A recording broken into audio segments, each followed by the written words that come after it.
Episode की शुरुआत में हम देखते हैं कि चैन साओ उस एम्परर को देखकर कहने लग जाता है कि ये तो शायद वही लॉ एनफोर्समेंट होल के 5 एम्परर में से एक है, जिसे देखकर लिन फेंग कहने लग जाता है कि मैं तियानलोंग विलेज का सबसे ताकतवर बंदा हूँ, लेकिन मेरी एनर्जी लेवल इसके सामने बिल्कुल भी नहीं टिकने वाली होगी। और अब ये देखकर लॉ एनफोर्समेंट होल की साइड डिसाइपल अपने एम्परर के पास आ जाती है और वो कहने लग जाती है कि यही वो बंदे हैं जो कि लॉ एनफोर्समेंट होल के काम के बीच में दखल दे रहे थे और ये हमें जान से मारने की भी कोशिश कर रहे थे, जिसे देखकर उसे गुस्सा आने लग जाता है और वो कहने लग जाते हैं कि तो तुम ही वो बंदे हो जो अभी मुझे कंट्रोल में करने की कोशिश कर रहे थे, तुम अपने एम्परर के लिए मरना नहीं चाहोगे। और वो ये कहकर उस पर हमला कर देती है और चैन साओ उसके हमले से बचने के लिए टेलीपोर्ट होकर दूसरी जगह पर आ जाता है और वो कहने लग जाता है कि तुम होती कौन हो जिसके लिए मैं मरूं, तुम्हारा तो यूज ही किया जा रहा है, जब वो मन करे तुम्हें बाहर बुला सकते हैं। और अब चैन साओ अपनी क्रोनोस्फीयर फॉर्मेशन का यूज करते हुए उसे एक शील्ड में ले लेता है और उसे लेने के बाद वो कहने लग जाती है कि ये मेरे सामने कुछ भी नहीं होगा। और अब वो उस तोड़ने की कोशिश करने लग जाती है, लेकिन दूसरे ही पल वो फॉर्मेशन अपनी स्पिरिचुअल पावर से बहुत सारी स्वॉर्ड बनाकर उसके पास भेजने लग जाती है और वो उससे लगने ही वाली होती है कि वो उन्हें देखते हुए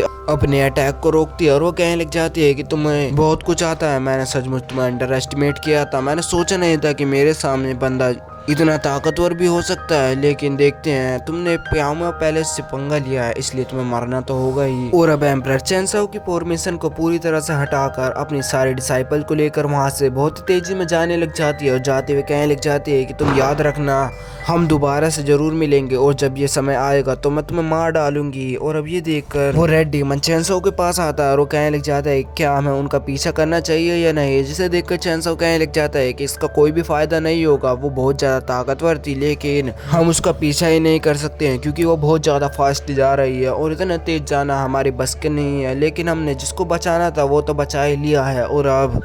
चैन साओ लोंग लिन फेंग को देखने लग जाता है और अब लोंग लिन फेंग कहने लग जाता है कि तुमने मेरी बहुत मदद की है, तुम मुझसे कुछ भी पूछो मैं तुम्हें बता सकता हूँ। ये देखकर चैन साओ पूछता है कि लॉ एनफोर्समेंट होल के बंदे तुम्हारा पीछा क्यों कर रहे थे, आखिरकार वो चाहते क्या थे तुमसे। तो वो कहने लग जाता है कि ये चीज वो चाहते थे और वो अपने हाथ में से एक स्क्रोल को बाहर निकालता है और वो कहने लग जाता है कि ये हमारे एक सीक्रेट ट्रेजर है और वो चैन साओ को दे देता है और चैन साओ उसे लेने के बाद तभी खोल देता है और वो उसे देखने लग जाता है। तो वो कहने लग जाता है कि ये हमारे लिंगलोंग फैमिली के लीनिएज की विरासत है, एक के बाद एक ये हमारे एंसेस्टरों के वंशजों को मिलता हुआ आ रहा है, लेकिन मुझे ये नहीं पता चल रहा कि लॉ एनफोर्समेंट होल को इसके बारे में कैसे पता लगा। इस बात पर मुझे बहुत गुस्सा आ रहा है। और अब ये देखकर चैन साओ उसे पढ़ने की कोशिश करता है, उसे पढ़ने के बाद वो कहने लग जाता है कि क्या ये थंडर शीशे है, जिस पर वो हैरान होता है और वो कहने लग जाता है कि क्या सीनियर तुम इसे पढ़ सकते हो, तुम इसको पता लगा सकते हो कि ये कहाँ से है। तो वो कहने लग जाता है कि हाँ इसमें से यही पता चल रहा है कि ये थंडर सीज से है, लेकिन मैं इसे पढ़ नहीं पा रहा हूँ अच्छी तरह से और वहाँ पर जाने के बाद क्या पता मुझे पता लग जाए कि ये क्या चीज़ होगी।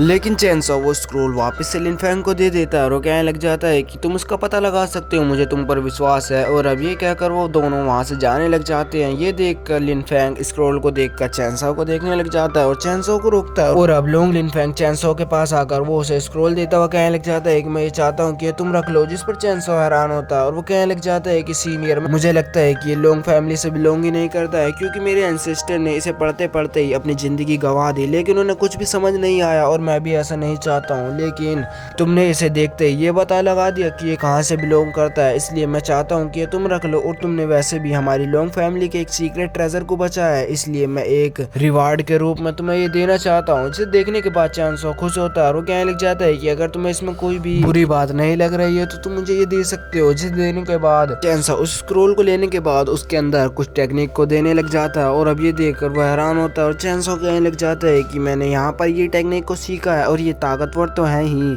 और तुम्हारे लिए सूटेबल भी होंगे, और मैं जानता हूँ कि तुम कुछ दिनों बाद ही मार्शल एम्परर रेल पर पहुंच जाओगे, जिसके बाद तुम तियानलोंग विलेज की और अच्छे से प्रोटेक्शन कर पाओगे। लेकिन तुम्हें इस बात का ध्यान रखना है कि तुम लॉ एनफोर्समेंट होल के काम के बीच में दोबारा मत आना, नहीं तो तुम्हारा तियानलोंग विलेज बहुत ज्यादा खतरे में आ सकता है। ये देखकर वहाँ करता है और अब चैन साओ और वो रेड डीमन वहाँ से चले जाते हैं। और अब ये देखकर लोंग लिन फेंग उसकी टेक्निक को देखने लग जाता है और उसे देखने के बाद पता लगता है कि वो टेक्निक बहुत ज्यादा पावरफुल थी। और ये देखकर वो हैरान होता है, वो कहने लग जाता है कि आखिरकार ये बंदा है कौन, अगर मैं इसे दोबारा मिलूंगा तो मैं इसके बारे में जानने की पूरी कोशिश करूंगा। और अब चैन साओ वापस से अपनी ब्लू बर्ड पे आ जाता है और वो दोनों उससे पूछने लग जाते हैं कि क्या हुआ। तो वो कहने लग जाता है कि अब हमें आगे बढ़ना चाहिए और अब वो सब एक साथ आगे बढ़ने लग जाते हैं और यहीं पर यह एपिसोड खत्म हो जाता है।